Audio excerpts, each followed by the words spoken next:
claim yourself to be a cybersecurity authority kung mismong isa sa mga opisina ninyo ay nahack? Correct. Paano mo protektahan Cybersecurity ng ibang mga government agencies natin na umaasa sa inyo kung mismong isa sa mga tanggapan nyo ay nahack? Tama. Kalukuhan yung DICT. Puro mga matanda. Tahimik kayo. Yusek D? Budget lang inaasahan ninyo, DICT. Sir. You may respond. Thank you, Mr. Chair. Yes, first we would like to confirm that that website, the Disaster Risk Management website, which is part of the many websites being maintained by DICT, has been, there was an unauthorized access to it. We would like to reiterate, Your Honor, that the unauthorized access did not extend to the core systems of DICT. That said, we have already improved our security mechanisms. That website po kasi is really open for uploads because it is where we receive field reports, especially during the times of disaster. Excuse pa kayo. We understand, Your Honor, that cybersecurity is a very complex matter and that sabihin yung inotel kayo. Of course, we're DICT. transparent enough and honest enough to say that if there are some systems we need to improve on, we will do so. But we reiterate, and we will be more than happy to submit to this August Chamber the report of what actually transpired. And again, let me reiterate, Your Honors, that it was an isolated system that isolated yun. May rinan po silang scripts na hindi rin, kumbaga, they are trying to get privilege, parang improved access through an external party. Parang privilege escalation ang tawag po namin dyan sa hacking, and they were unsuccessful. But yes, we confirm that there was an authorized access to it. Pero you should not use as an excuse, Yusek. Correct. The fact na, Yusek D, excuse me, the fact na kayo po'y naisahan, medyo malaking kahiyang po yun. Yes. Dapat no excuses. Dapat kayo naisahan. Authority pagdating cybersecurity, dapat lahat na matanggapan nyo, umpisahan nyo muna sa lahat na matanggapan nyo na hindi pwedeng mahack dapat. Regardless. Yun po yung point ko dito. Now, you're proposing an amount of 300 million for your confidential expenses lodged under DICT's Office of the Secretary. May mga programa ho ba kayo para paano gastusin itong 300 million? For 2025, you're proposing an amount of 300 million para sa confidential expenses. 300 million, paano gastusin itong 300 million confidential funds na may bibigay sa inyo? Yan.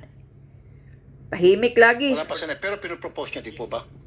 Kaya nga, nagpo-propose kayo ng ganitong amount, so hindi nga pumasok, pero bakit ko kayo nagpropose ng ganito? Para saan sana ito? Saan nyo sana gagamitin ng 300 million? Ano sana mga programa meron kayong nakalaan para gastusin itong confidential funds sana kung sakali man ay natuloy? Kasi hindi lang kayo basta-basta hingi ng ganitong kalaking amount kung wala kayong programa katapat o kaakibat, tama? Thank you, Mr. Chair, if I may. Thank you for that question. First, we would like to reiterate that we understand that in the initial discussions of the budget, we did request for a 300 million confidential funds, Your Honor.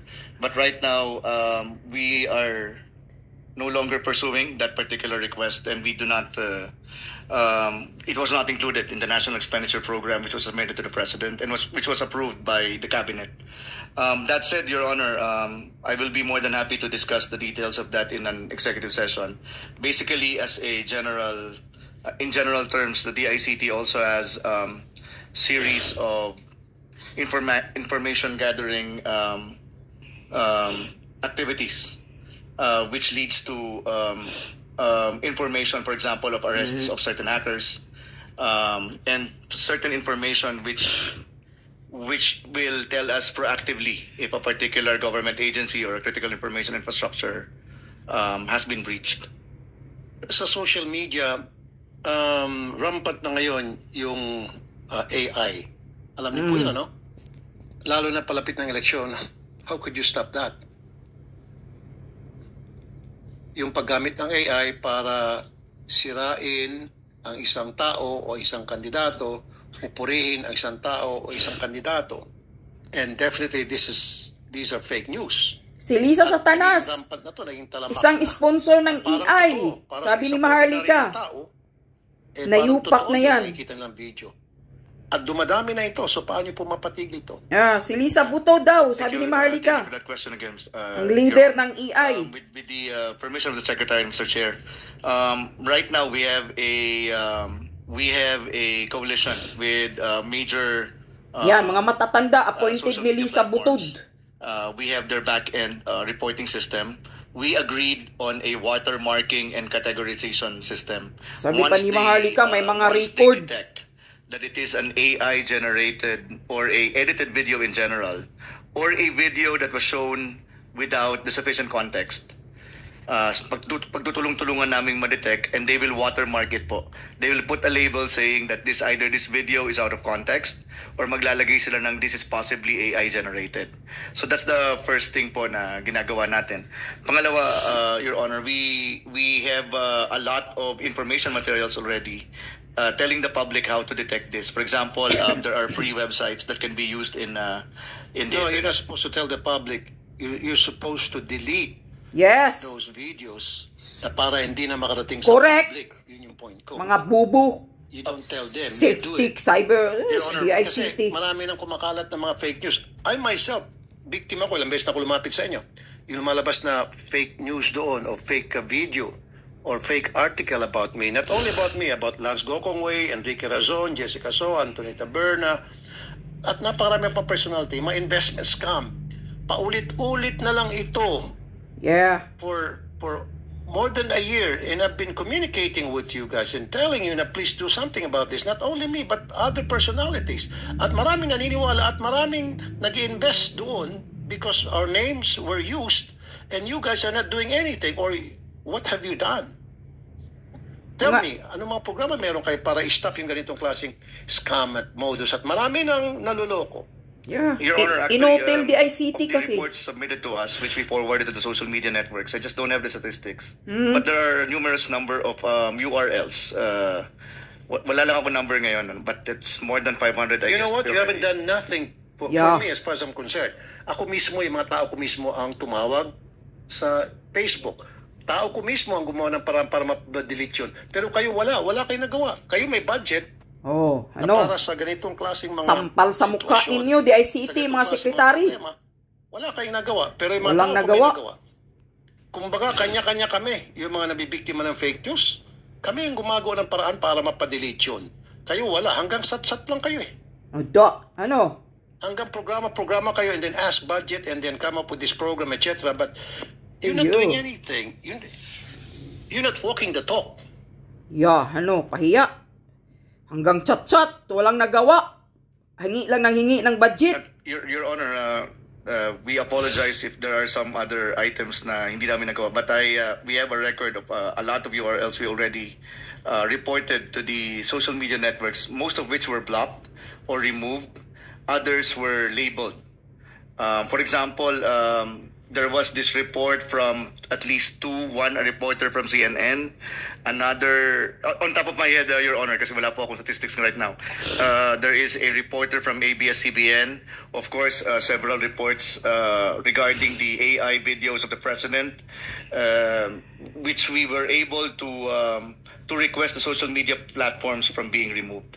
We'll be more than happy to submit a report of all the URLs and of all the Facebook posts that have been either deleted or marked or categorized by the social media platforms. But Your Honor, let me also reiterate that this is also an ad hoc thing because technically we do not have a law that regulates social media platforms. Kumbaga po, sinasubmit lang din namin ito. Mas mabilis lang kasi we have a back-end system with them. But the decision to either remove it or to categorize it still remains with the social media platforms. For example, but you should get in touch with Facebook or YouTube. Whatever social media we do that, there is. Let them know about the problem. Yes, sir, we do that. Currently affecting many Filipinos, many people, especially yung mga taong mga personality na nasisira ng kanilang mga reputasyon. Okay. We do that, Your Honor. All right. Now, let's move on. Sabi mo kanina, yung 300 million hindi napasok sa NEP, yung sa confidential fund. Andito, 300 million. Napasok sa NEP. Andito. Oh, ano, Bokeng, 300 million, confidential funds pa kayo. Budget of the DICT Office of the Secretary, andito. Kay Sara, confidential funds, inuokit talaga ninyo ng tanong. So, kung meron kayong ganun 300 million at yan ay pumasok sa NEP, then you have to explain to us. I think the Filipino people have the right to know paano nyo gagastusin yan. DICT, Booking. Hindi daw napasok. Hindi daw nakuha. O ano yon? Napasok yung 300 million na confidential funds ninyo. DICT, may confidential funds. Para saan? Ano bang ginagawa ninyo? Nasa loob lang kayo ng opisina. Nagbulong-bulungan na kayo dyan. Inuubo na ako sa inyo.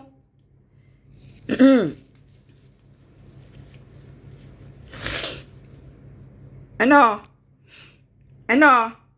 Tahimik pa rin. Sagot na. Mga appointed ni Lisa Butod kayo. Puntahan nyo yung post ni Lisa Butod. Maraming EI doon, generated. Absorptive capacity ng DICT. Hindi nagagasta ang budget na inilaan sa inyo for 2023. 62.45%.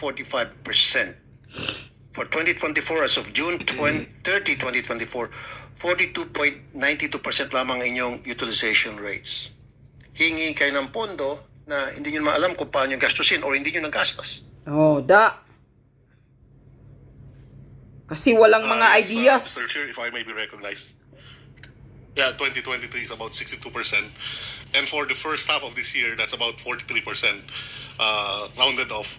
Now, we have certain procurements that were failed, Mr. Chair.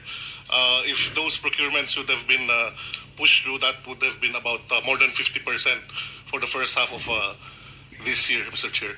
But having said that, as presented by our Secretary a while ago, our budget for this year compared to last year is significantly higher. And before the end of the year, we will be hitting more than 90%, Mr. Chair. Okay, pero historically, 2022, 2023, napakababa, 32 to 60%. So bigla kayong lulundag at maging 90%. So ano kayo, Superman? No, Mr. Chair. But right now, if I may, our utilization rate already hit about 64%. And we have certain procurements that are already moving towards the end of this year. I hope so. DICT received an adverse opinion from the Commission on Audit for 2023 for the misstatements on the following. Asset accounts amounting to 498 million. 498 million. 498 million. And the liabilities amounting to 86 million. And then net assets, equity accounts amounting to 585 million. Wow, dami. Total na ito. When in fact, ang threshold lamang, ayon sa COA, ay dapat 65 million. Way above kayo doon sa threshold na sinet forth ng COA. Unlike 65 million set threshold lamang, umabot kayo ng 585 million. Kaya napaka laking adverse opinion binigay sa inyo ng Commission Audit. Ang pinaka mataas na adverse opinion given to any agency in the history of government agencies for that matter. Alam niyo po yan? Booking. If I may be recognized. With respect to the adverse opinion, supposedly from the COA, right now it's still being reconciled and the report is not yet final. If I may clarify with respect to the adverse opinion, the source of that pertains to the prior year balances. In fact, for the past 2 years that for the current administration, we don't have any notice of disallowances. And what is also contributory to that, Mr. Chair, is the fact that the beginning balances stems from the different organizations which led to the establishment of the ICT. In fact, there were about 6 offices of the government, and some of the balances were transferred from this previous departments. And in addition to that, Mr. Chair, what also led to that is the fact that there were a lot of changes in the administration with respect to the ICT during the past administration. There's a lot of changes. Kaya gusto nyo ng budget malaki. Listen to this. Sa 2023 COA report, 3 COA years report. na hindi nag-submit ng financial statements. 3 years DICT. hindi nag-submit. 2020, 2021, 2022. Ang recommendation ng COA, suspension of salary of officials, employees responsible. Bakit hanggang ngayon hindi nyo po nagagawa? Mr. Chair, for 2023, we have already submitted the financial statements, but Have you? it's already late. Yes, sir. When was it submitted? I believe late last year, Mr. Chair. Late last year. Yes, sir. Okay, I hope so. And I need to see a report of that na nasubmit nyo na po sa COA yan. Na-clear na po kayo ng COA. We will submit, Mr. Okay. Chair. How about yung 790 million pesos na pinasusoli sa inyo? 790 Notice million. of disallowance, disapproval of transaction either in whole or in part for being illegal, irregular, unnecessary, excessive, extravagant, or unconscionable expenditure. 792 million. 792 million pinasasauli sa inyo ng COA. At pakipaliwanag, ano po ito yung mga tinatawag na illegal, irregular, excessive, extravagant? Mr. Chair, I will check our records, but for the past 2 years... 2023 COA report to, Yes, sir. That is actually an accumulated balance from the prior years, yung sa 790 million. Kaya nga po, ito ba na-explain nyo sa COA, na-clear na ba kayo ng COA at nasoli nyo na ba sa COA? At gusto ko lang po malaman, ano-ano po dito yung sinasabi nilang excessive, extravagant at illegal? Sample lang po itong illegal, extravagant, excessive. Ano po yun? Para may depensa nyo sarili nyo. Yeah. Mr. Chair, we will submit our report on that. Currently, we are coordinating... Pero dapat meron na kayong ready ngayon, ma-explain nyo sa amin ngayon. Correct. Tell that to the public. Mabagal kayo eh. Ano ko nga sa inyo, integrity ng PCSO Lotto, umabot kayo 1 taon eh, para lamang pang ilang linggo lang yung inassess nyo. Inabot kayo 1 taon bago bumalik sa akin. So this one, we need it now. Ano itong tinatawag na illegal, irregular, unnecessary, excessive, extravagant? Inutil talagang DICT. Pahiya. Na expenditure. Unconscionable. Illegal. Expenditure, 792 million. Unconscionable. We will submit ASAP, Mr. Chair. Can you answer the question, because we want to put that on record? It's a valid question, and this is a budget hearing, so we need to exactly know the details of that report. And COA is we use COA's report to propound questions and to seek clarification. So There's a COA member here? Yeah, Mr. Chair? I think we have... Nandito ba yung COA? yes, we have a COA personnel. COA, pwede paki-explain, sir? Good afternoon, Mr. Chair. Can I be recognized? Yes, sir. Yeah, go ahead, sir. Mr. Chair, that notice disallowance pertains to previous administrations. Okay. And it's now under appeal at the Commission. Pero pwede malaman kung ano yung tinatawag na illegal, irregular, unnecessary, excessive. Para dapat masampa ng kaso, ang dapat sampa ng kaso regardless of previous or present administration. May I ask permission of Torn City to discuss it, the details? Can we recognize Attorney City, the audit team leader of the ICT? Yes. Magbigay lang po kayo ng mga examples para malaman po ng taong bayan. Good afternoon, Mr. Chair. I am Attorney City Dimao, the audit team leader of the DICT po. As to what constitute an illegal, irregular, unconscionable, and extravagant expenses, for the illegal po,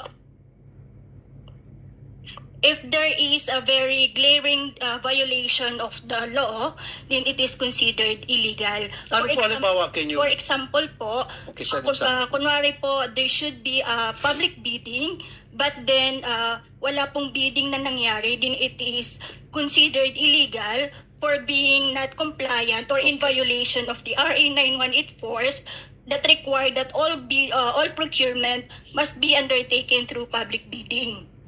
Okay, so this happened during the previous administration. So, at inihingi nyo na isoli itong 792 million. So, nasoli na ho ba? At ito pong mga taong responsible, nasampa na ho ba ng kaso? Nasampa ng kaso sa ombudsman? Your Honor, those notice of disallowances issued is an accumulation of various transactions which either illegal, irregular, unconscionable, or extravagant. These are all pending appeal with the Commission on Audit, Commission Secretariat, or in the central office po. Opo, pero after na nakita nyo po na ito nga po yung problema at siniling nyo na isoli ang 792, from previous administration po ito. So ano pong guarantee na may susoli pa po itong 792 million? Ano pong klase mga programa meron kayo in place to ensure na these monies will be returned? Your Honor, under the revised rules of procedure of the Commission on Audit, right after the disallowance is being appealed, then the Commission on Audit will issue the decision on whether final na po, on whether irregular po talaga siya or illegal. Then the Commission on Audit, after issuance of the decision, will issue the notice of finality of decision and COA order of execution requiring po na... So when will be the finality report be issued, ma'am? The decision will also provide, sir, in some instances na the transaction is being when? The Office of Sige, after tagal na, when? Thorough investigation that you will be Kaya nga, conducting. dami My pang question sat-sat. is, kailan po in finality nalalabas po kayo ng result na talagang yes, kailangan isoli ang 700. Kailangan may makasuhan agad. Yes, si ganito ang kagagawa niyan, si Ganon, Kaya nga. si Poncio Pilato, si Maria Jose. Puro sat-sat. Para masampahan po ng kaso, ang dapat sampahan ng kaso. Kasi napakalaking pera po ito. Kaya nga. More than $500 million pesos. You are right po, Your Honor. Ang requirement mo under the revised rules of procedure natin sa COA is the cashier or the accountant and the head of the agency will file under PD 1445 will file a civil litigation or a civil case against the person liable to return the money. At the same time po, the COA in its decision will forward the decision to the Office of the Ombudsman if there is a They criminal filed an liability. appeal, ma'am, right? Nag-appeal po yun? Yes po. And then, from the time that you received their appeal, ilang araw, linggo o buwan ang bibilangin hanggang sa kayo po'y makapaglabas ng inyong pong final decision? The Commission Secretariat has the discretion po. So, pwedeng sabihin 6 years, 10 years, 50 years? No sir, may period po. Kaya nga, ilang nga po, gaano kahaba yung period na yun are we talking about? Dapat meron kayong nakaset na date o timeline o timetable. Hindi yes pwedeng discretion lang ng isang tao. Paano kung isang tao inakurap, nabayaran, nasuhulan? Pwede niya patulugin lang yung kaso hanggang sa Kaya nga, forever. Yan ang problema sa mga ahensya. Your Honor po, meron pong period within which the COA will issue. Well, then dapat, can you tell us how the period? Gaano katagal? But the period po when to file the civil case against the person liable, yun po yung parang... Yun nga, ma'am, dapat sabihin niyo po sa amin yung period from the time na nag-file sila ng appeal up to the time na you can come up with your decision after a thorough investigation, etc., etc. Kailan malalaman lahat, nang sa gayon, malaman ng taong bayan, yes, meron talaga dito nagloko, yes, kailangan talaga may masampa ng kaso, yes, itong mga taong ito kailangan talagang managot. Yun po yung ibig ko sabihin. Hindi kita tayo puro sat-sat lang and then hanggang sa dumating na sat-sat hanggang mamatay na lang yung kakasuhan. Hanggang sa ito po yung natulog na sa pansitan. Correct. Na lang. Yung point ko, dapat bilisan niyo po at mag-set kayo ng timetable kung hanggang kailan matapos pa investigation niyo. Para yung mga tao ay mag-expect. Ganyan. Katamad. Kahina ang mga ahensya. So, notice of disallowance, the liable person is given at least 6 months to respond to the notice of disallowance. Pag hindi pa po nakapag-reply, then that's the time po na that the decision will be issued. Okay. Have they replied already? Tanga. Nag-issue kayo Butata. nag-appeal sila. And then, from after nag-appeal sila, meron kayong pinadalang document sa kanila for them to reply? Yes po. We issued the decision to the liable person. Okay. Then, when was it issued, ma'am? When was it issued? For each notice of disallowance for regarding sa 7 million. Opo. I don't have here the data po pa isa-isa, sir. Ganito lang, ma'am. Bilisan po natin. Gusto ko malaman kung ano na nangyari dun sa kanilang reply, paano niyo po pre-process yung reply nila, paano po ninyo inaksyonan, at kailan po natin malaman ng taong bayan, sino-sino itong mga tao na nagkasala, na nagwaldas ng pera ng taong bayan? Ito po yung point dito, ma'am. Your Honor, we will provide you the report and when was the decision was issued to the determined liable person po. Okay. Thank you, ma'am. Thank you, ma'am. Thank you, Your Honor. Kilos kayo, bilis kilos kuha. 18 contracts were awarded amounting to 1.679 billion. According to the COA report, 942 locations out of 3,456 locations were not activated. Anyari po dito sa 942 locations. 942 Meron pang budget na release locations. 1.6 billion something. Oh, para sa 3,456 locations. Free wifi po ito, ha? Aha, Para Day sa City. Free Internet Access for All Act, RA number 10929. DICT is mandated to provide free access to internet service in public places throughout the country. Yan. Nga po, 2023, 18 contracts awarded amounting to 1.679 million to COA. According to COA, 942 locations out of 3,456 locations were not activated. Hanggang ngayon, wala pa rin po. Free wifi doon sa mga locations na yon. Ano po nangyari? Saan ba ang free wifi? Without going to the details, kasi wala po akong detalye, but I remember that most of these contracts awarded, where they failed to activate the sites, meron po silang liquidated damages. There are some contracts where the liquidated damages were really up to parang 8%, 9%. There were also SLA violations pag nagpe-fail silang mag-activate, Your Honor. We can give a list, but we are confident that of these reports that they failed to activate, may mga liquidated damage po yan, Your Honor. And after that, kung after the maintenance report, kasi for example, Your Honor, I think about a few weeks ago, may pinirmahan po ako, nasa 10% yung kanilang hindi na liquidated damage. Ano na yun? SLA, for failure to SLA, binawasan natin ng 10% yung kanilang monthly So kailan mapufulfill yung para magkaroon na rin po ng Wi-Fi itong 942 locations free Wi-Fi? When will it happen? Let me check, Your Honor. I'm not sure kung, kasi baka nung chinek po ng 2023 it was under implementation. Baka po ngayon meron na. Kasi yung liquidated damages are usually during implementation. So, are you sure it's at 100% out of the 3,456 locations na supposed to be magkaroon ng free Wi-Fi? Ilang porsyento na ang na-achieve? Ilan? Kung meron pa ba mga locations na hindi pa na nabibigyan free Wi-Fi? And my apologies, Your Honor, if kasi kaya ako nahihirapan sumagot po kasi every single month that we pay a particular contractor po, pag minonitor po ng aming Network Operations Center na may isa o dalawang araw na si barangay na ganito nagda-down, talagang kinakaltas po natin sa pagbabayad yan. So I'm sure, ang sure lang po ako of the many reports that I sign is that I don't think it's 948 po ngayon. Pero dapat you should have that figures by now. Alam niyo, budget hearing po ngayon. So ilan na po out of the 3,000?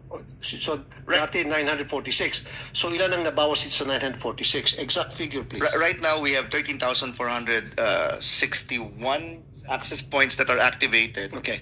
Pag-usapan natin yung 946, yung sa COA report. Ilan po na ibawas dito? 946 location pero hindi na activate. Ilan lang kaya yung may mga free wifi? 942 locations. Ilan po nabawas dito? Sa airport nga, hindi ka nga makakuha ng free wifi. Kasi budget hearing po ito.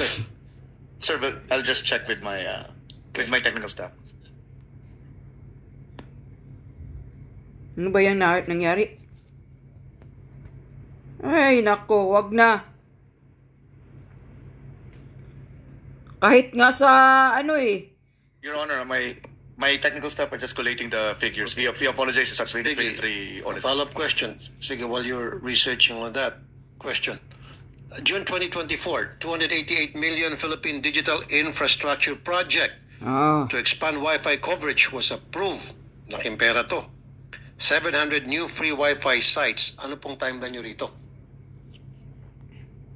Ano? Your Honor, my apologies. No, bigla ko in-approach ng technical staff ko when you were asking the question. I'm sorry I didn't get the question. Hindi, parang pinagsabay-sabay ko para dalawang question lang, then I'll be out of here. 288 million. I'm sorry, Your Honor. 288 million pesos 288 million na naman. allocated para sa Philippine Digital Infra Project to expand Wi-Fi coverage. Oh. I think the $288 million is a World Bank loan, the Philippine Digital Infrastructure yes. Project, Your Honor, yes. Kaya nga, ano pong timeline nyo rito? The timeline is in 2028, Your Honor. It includes the completion of submarine cables in Visayas to complete the national fiber backbone and to reach Mindanao. It also includes ilang Wi-Fi sites in Mindanao? More than 700 free Wi-Fi sites, mostly in the Mindanao area where the internet penetration rate is below 17%, Your Honor. Kulang kayo sa information dissemination. Again, according to COA, hindi kayo nagko-concentrate sa pagpo-post ng signages para sa Wi-Fi program sa mga state universities, colleges. Nag-inspect at nagtanong sa mga estudyante ang COA. Marami sa mga estudyante, they're not aware na meron palang free Wi-Fi access. Yeah. Ako nga, hindi nga ako aware. Ngayon ko lang nalalaman. Inspection sa mga universities. Na mayroon palang budget. Hindi nga alam ng mga estudyante na meron palang ganitong klaseng programa ang gobyerno. So, how can they use and access this program when they were not informed and they're not properly informed? Thank you, Your Honor. I think that is a 2023 COA audit report, and we are confident to say that we've already rectified that as of approximately March or April this year. Naglagay na po kami ng signages. In fact, as part of the COA report, there is also the changing of our landing page, Your Honor. So all of this were already rectified. So, na-rectify na itong problema. So, properly informed na lahat ng mga estudyante sa lahat ng mga universities kung paano gumamit, mag-access sa free Wi-Fi. Yes, Your Honor. Okay, isa na lang. Let's talk about Pogo. Marami mga na-scam. Marami na bibiktima itong Pogo. Hanggang ngayon, meron pa rin. In fact, binihisan lang ng bagong pangalan itong Pogo at marami pa rin naluloko. This time, maging mga Pilipino na. Dati-rati, mga foreigners lang, mga players sa China. Now, nagagamit yung mga Pilipino para manloko at maloko na rin. Ano pong plano nyo rito? Grabe kayo mga DICT, Can I be recognized? Talagang ang hina-hina ng agency ninyo. Walang kwenta. As early as 2022, we've been establishing strategies on how to detect the proliferation of tech scams. Slowly, we were inching our targets by providing leads to the law enforcement, considering that we are not a frontliner. But we have acquired OSINT, different technologies for geolocation of this illegal sites that are spamming our citizenry, and I believe we have been very successful in the operations on this matter because we have dismantled a big chunk of this. Okay, if you have dismantled, Sir Yusek Ramos, bigyan nyo kami ng listahan ng mga sites na dismantle nyo o napahuli ninyo o nakasuhan po ninyo. Oh, Yes, sir. Meron po ba? Ilan po? So far, we have 16 that we have provided to law enforcement agencies. Because of your effort, yes, meron po napasara. Yes, sir. Pwede mong makikita yung mga numerong yon at yung mga taong at ano po nangyari sa kanila. Aside from dismantling their operations, what I really need is nakasuhan ba sila? Kasi madali mag-dismantle pagkatapos patatakasin na makakatakas na yung mga POGO operators. Ang gusto ko dapat hindi nakatakas at nakasuhan. That is true, Your Honor. Well, I'm proud to say that the one of the only effort wherein there is an actual conviction is a case that we operated with the Philippine National Police. It's the first conviction that was 2 months ago, a month ago, I mean. And because all of these cases are pending with the Department of Justice, But one of the cases we had in Iloilo, it was successfully, there was a successful conviction. Alam niyo po, na sinasabi nga wala ng POGO, sinasabi ito ng PAGCOR, pero meron pa rin pong POGO, binihisan lang po ng bagong pangalan. Kaya nga, PGL. Watch out for it. Watch for their operations. Kasi, ang sinasabi, sila ay parang BPO lamang, nagpo-process lamang ng mga taya, pero wag ka, POGO pa rin sila. So that is something that you have to focus your attention to. That's right, Your Honor. In fact, we have developed a preemptive capability. We are preempting because it's the bare months already. There is a transition of modus operandi of these operators. In fact, when the Bureau of Immigration mentioned that 3,000 have left the country and we have over 100,000 who came in, we're still finding ways. Where are the others? And we are collaborating in these efforts with the Bureau of Immigration. National Security Council warns of foreign interference in 2025 elections. Ito na yung nasabi kanina, hacking and misinformation, fake news. So, ano po yung programa meron kayo para mabawasan itong dangers of hacking, especially sa electoral database? Yes, Your Honor. Actually, even before, as early as January 2023, we've been collaborating with the COMELEC as to strategies on how to address deepfakes and AI, because it's going to be a challenging effort, considering that in the last Interpol conference held here in Manila, they have shared with us the best practices all over the country, because there's no perfect solution in the meantime. As far as the CICs is concerned, we were able to acquire certain tools that would allow us to tread into the virtual world, gathering all of this content. Because what COMELEC wants to count, they want to regulate the number of exposures and to find out if these are coming directly from the candidates or not. We have specific tools for that at the moment. Okay, and very last na, Mr. Chair. Concern talaga po dito sa paggamit ng AI para magpakalat ng fake news, yung mukha ng tao at pati pagbukas ng bibig, pagsalita, parang siya talaga, parang totoo talaga and all. And dumadami na eh. Do you have a program on how to stop that? Lalo na yung election? Yes, sir. Dami na yan. Ako, dami ko ng beses nakikita sa TikTok. That is correct. And then, meron yung nagsasalita na akala mo yung nagsasalita, talagang totoong sinasabi niya, talagang mukha niya, pati yung pagbukas ng bibig, boses niya and all, yung pala fake news. So, how would you attack that kind of problem that is now rampant sa ating social media? As far as what we are doing at present, because the lack of regulation on AI here in the country, we are adopting certain standards on identifying what is real and what is not. And in fact, we have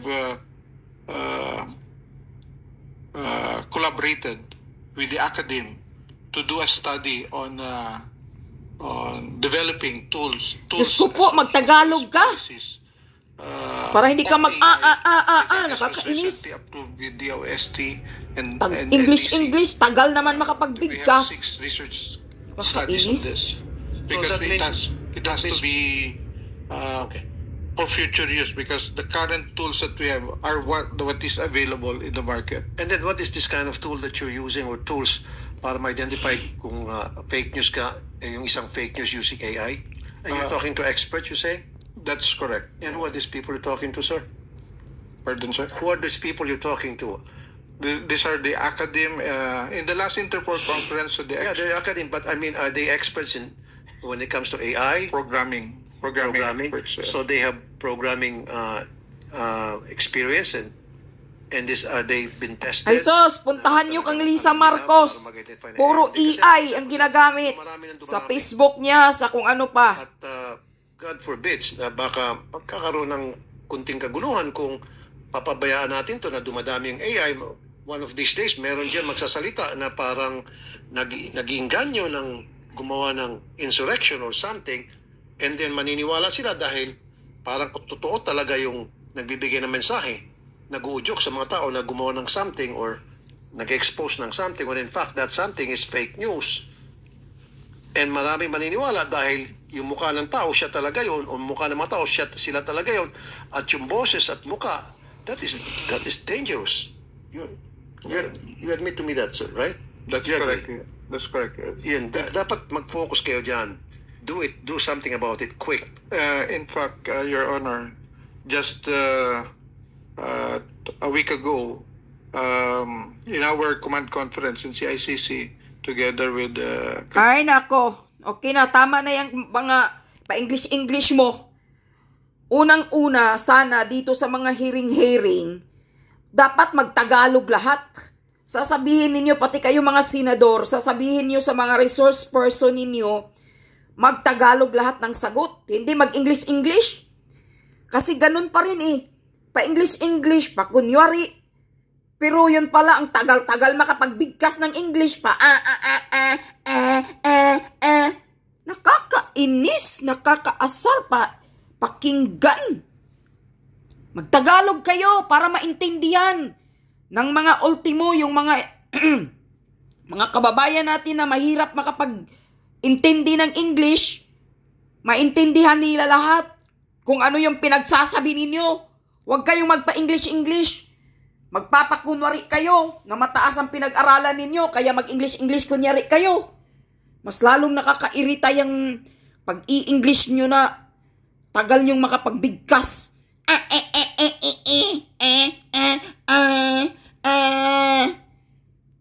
Naaasar talaga, nag-iinis talaga ako sa... Beside next time, kayo dyan, mga senador, lahat ng resource person, pagpasalitain ninyo ng Tagalog, walang mag-English. Tagalog lahat ang sagot. Para ano mag-English? Para kunyari makikitang talento ka? Mataas pinag-aralan mo? Hindi ganon. Katulad ni Marcos Bangag, magaling mag-English. Hindi naman nakatapos ng pag-aaral. Bangag-bangag lang naman. So, anong mapapatunayan yan? Inuubo tuloy ako sa gigil sa inyo, Beside, isa lang ang ibig sabihin ni Raffy Tulfo dito sa inyo. Mga DICT, kumilos kayo ng maayos at mabilis na kilos. Wag yung mga inutil kayo, patanga-tanga kayo, tapos pagdating ng budget deliberation, hingi lang kayo ng budget. Yun pala, marami pala kayong kapalpakan. Yun. Kumilos kayo ng maayos. Di ba kayo nahiya? Sinampal na kayo ni Raffy Tulfo?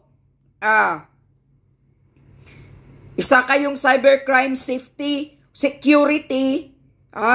Yun pala, kayo mismo na hack. Nakakahiya kayo. DICT, mismo pala kayo na hack. At saka yung free wifi ninyo, naririnig ko na yan sa hearing ng Kongreso. Nawawala din ang budget niyan. Saan napunta? Yung free wifi ninyo. Ako nga hindi ko alam, mayroon pala yung mayroon palang programang free wifi. Diyos ko po. Sa Cebu Airport ko lang nalalaman na kikita ang free wifi. Sa Manila wala akong nakunik. Beside, ang connection napakabagal. Hindi worth it na mag-connect ka rin sa free wifi dahil yung connection, Diyos ko, hindi ka makakunik. Tang-inang connection yan, free wifi ninyo. Mayos kayo, mga DICT, kumilos kayo. Mga matatanda na kasi kayong nakaupo dyan eh. Sino bang nag-assign sa inyo dyan? Si Lisa Marcos ba, di ba? Sabi ni Maharlika? Kaya mabagal ang mga kilos ninyo. Inutil kayo dyan. Kakahiya kayong DICT. Hanggang ngayon, tuloy-tuloy pa rin yung mga scammers. Nakakatanggap pa rin nga ako ng maraming mga scam messages. O ano yan? Anong ginagawa ninyo, DICT? Marami nang nagre-reklamong mga scammers na nagmi-message, nagtitext. Anong ginagawa ninyo? About sa EI, Senator Raffy Tulfo, sabi ni Maharlika, puntahan nyo ang Facebook page ni Lisa Marcos. Gamit puro EI. Si Lisa Marcos daw, sabi ni Maharlika, isa daw yan ang nagpapaano ng EI. Puntahan nyo yung ano niya. Diba yung naka-messages doon, puro EI, parehas-parehas ng message. Nakita ko rin yun. Pero si Maharlika ang nagsasabi niyan. Yan, mismo si Butod ang pasimuno ng EI. Yan yun.